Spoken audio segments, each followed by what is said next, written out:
सीधे आपको लिए चलते हैं, असदुद्दीन ओवैसी कुछ कह रहे हैं कि हम लोग उस वक्त जनसंघ थी, बीजेपी तो नहीं थी।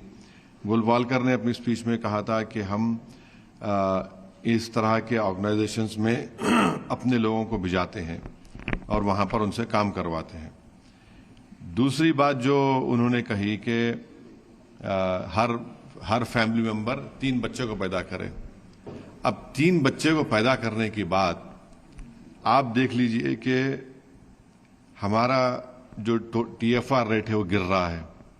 हाँ, और आप हमेशा से कहते थे कि मुसलमान ज्यादा बच्चे पैदा कर रहे हैं, और RSS देश को ही नहीं बताती कि जो पहला सेंसस हुआ था 1883 में, उस वक्त 1880s में, उस वक्त मुसलमानों की आबादी 21% थी। अब पार्टीशन हुआ, अब जाकर 14.5% कुछ है।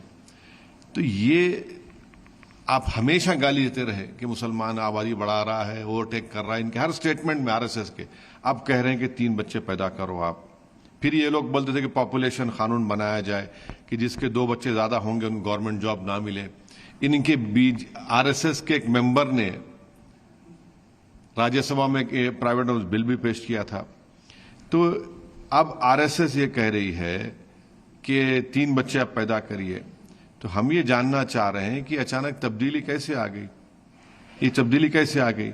और आपको याद होना चाहिए कि 2019 में 2019 में 15 अगस्त लाल किले से नरेंद्र मोदी ने कहा था कि पॉपुलेशन कंट्रोल की जरूरत है, 2019 में। अब मोदी ये बात कह चुके हैं, और मोदी ने कहा था कि छोटी फैमिली देशभक्ति है। फिर 2024 के चुनाव में नरेंद्र मोदी ने कहा था कि सबसे ज्यादा बच्चे लोग पैदा करते। क्या भगवत इससे एग्री करते हैं? बता दीजिए, वो तो गुरु हैं, गुरु घंटाल हैं नरेंद्र मोदी के। और पॉपुलेशन कंट्रोल के ऊपर RSS का क्या ओपिनियन है, मोहन भागवत बता दें। और साथ ही साथ ये जो 3 बच्चे पैदा करने की ये बात कर रहे हैं, ये क्यों दूसरों के फैमिली में दाखिलत कर रहे हैं लोग? ये तो हर फैमिली को छोड़ना चाहिए कि वो डिसाइड करें। गैर जरूरी के इस तरह का प्रोनाउंसमेंट करके मोहन भागवत जो है खवातीन पर, महिलाओं पर एक गैर जरूरी एक बोझ डाल रहे हैं। उनको आप नहीं चाहते कि वो तालीम याफ्ता हो, पढ़े लिखे ना हो। और साथ ही साथ मोहन भागवत को NFHS NSSO का सर्वे पढ़ना चाहिए, जो उनका रिप्लेसमेंट लेवल है। तो ये सब बता रहा है कि महिला डिसाइड कर रही हैं, मगर आप कह रहे हैं कि ये सब करो।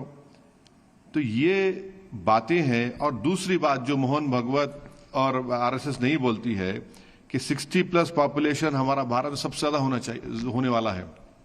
2050 में 20% हमारा पॉपुलेशन 60 साल के ऊपर होगा। 2061 में वो 25% हो जाएगा। तो अब इन लोगों की प्रोडक्टिविटी का क्या करेंगे आप? और मोहन भागवत देश को गुमराह कर रहे हैं ये कहकर कि जो डेमोग्राफिक डिविडेंड भारत में आज है, हमारे 60% आबादी हमारी यंग है, उसको आप नौकरी देने की बात नहीं कर रहे हैं, उसको प्रोडक्टिव बनाने की बात नहीं कर रहे हैं, उनको कैसे काम पे लगाया जाए, बल्कि आप कह रहे हैं कि 3 बच्चे पैदा करो। तो ये जो RSS की डबल स्पीक की पॉलिसी शुरू से रही है कि गुमराह करो और फिर नफरत पैदा करो, ताकि उनका जो पॉलिटिकल विंग है बीजेपी को उससे फायदा होता रहे। सर, कांग्रेस के उत्तर प्रदेश कांग्रेस के अध्यक्ष हैं,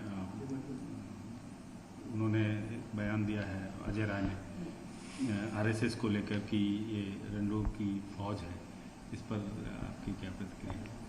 नहीं, ये अब वो जो भी जिस किसी पार्टी का नेता इस तरह की बात करता है उनको बोलनी चाहिए, मगर ये बात सच है ना। तो ये लोग ज्यादातर लोग RSS की शादी नहीं करते हैं।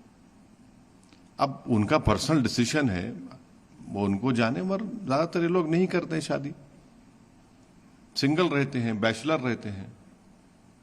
ये है। और फिर आप ये रहते हुए आप बोल रहे हैं कि आप महिलाओं से कह रहे हैं कि 3 बच्चे पैदा करिए। और आप ये नहीं बता रहे हैं कि भाई 2050 तक हमारी आबादी 2050 में हमारी 60+ लोगों की आबादी 20% हो जाएगी। अब आप देखिए 75 साल की बात तो कर दिए कि ना मैं रिजाइन करूंगा ना किसी को मैंने कहा है।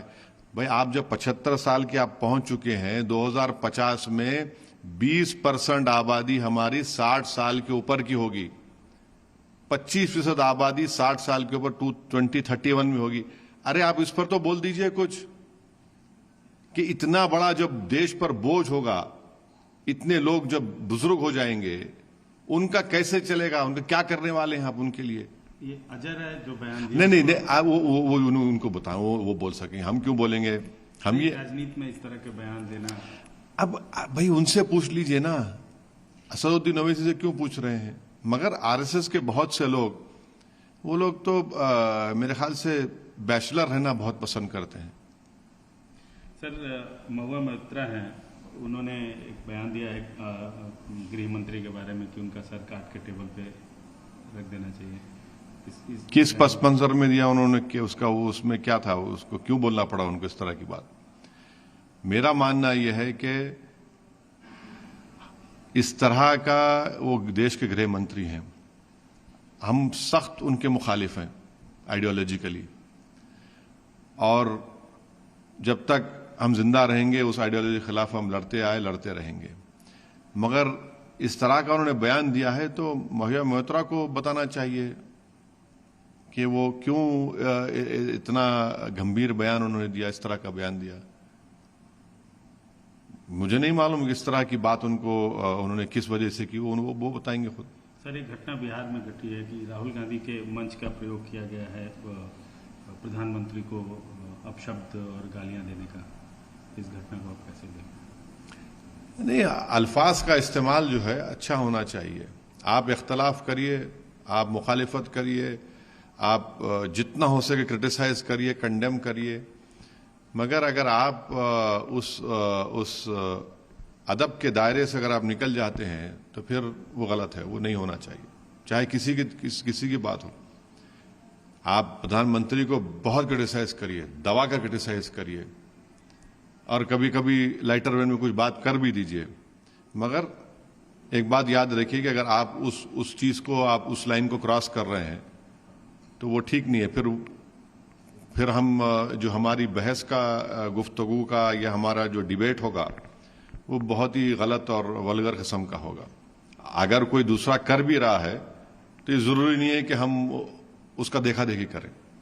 सर जो ये टैरिफ यूएस की तरफ से जो टैरिफ का जो ये बम फोड़ा गया है और उसका असर भी दिखता नजर आ रहा है, इस पर क्या कहेंगे? बहुत असर होने वाला है। 50% हमारे एक्सपोर्ट्स पर असर पड़ने वाला है। 60,000 करोड़ का हमारा मोटर पार्ट्स का जो एक्सपोर्ट है, ज्वेलरी, जेम्स, रेडीमेड गारमेंट्स, ये बुरी तरह मुतासर होने वाले हैं। और अफसोस की बात यह है कि फरवरी में हमारे प्रधानमंत्री यूएस के प्रेसिडेंट डोनाल्ड ट्रंप से मिले थे।